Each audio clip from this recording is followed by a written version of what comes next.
সুপ্রিয় দর্শক মণ্ডলী, সাউথ বিডি নিউজ 24 এর পক্ষ থেকে আমি আপনাদের সাথে রয়েছি মোহাম্মদ ফরিদউদ্দিন। আমার সাথে ক্যামেরাম্যান হিসেবে রয়েছেন সুনীল সরকার।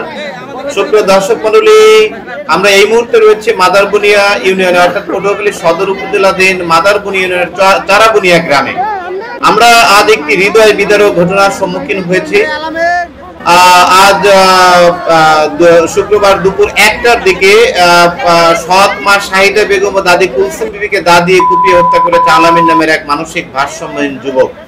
আর সুপ্রিয় দর্শক মণ্ডলী, এই ঘটনার পরপরই পলাতক রয়েছে যুবক, সে ওই গ্রামের আব্দুর রাজ্জাক খানের ছেলে। পুলিশ ও স্থানীয় সূত্রে জানা যায়, বেশ কয়েকদিন আগে আলামিন তার নিজ বাড়ি থেকে নিখোঁজ হয়। পরে তাকে 3 থেকে 4 দিন আগে খুঁজে পেয়ে বাড়িতে নিয়ে আসা হয়।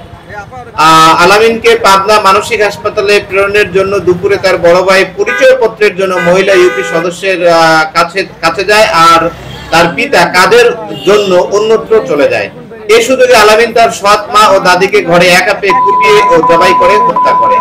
সুপ্রিয় দর্শক মণ্ডলী, এই বিষয়ে পটুয়াখালীর পুলিশ সুপার মোহাম্মদ আনোয়ার জায়েদ বলেছেন, লাশ ময়না তদন্তে প্রেরণের প্রক্রিয়া চলছে, অভিযুক্ত আলামিনকে গ্রেফতারের চেষ্টা চলছে বলে তিনি আমাদেরকে জানিয়েছেন।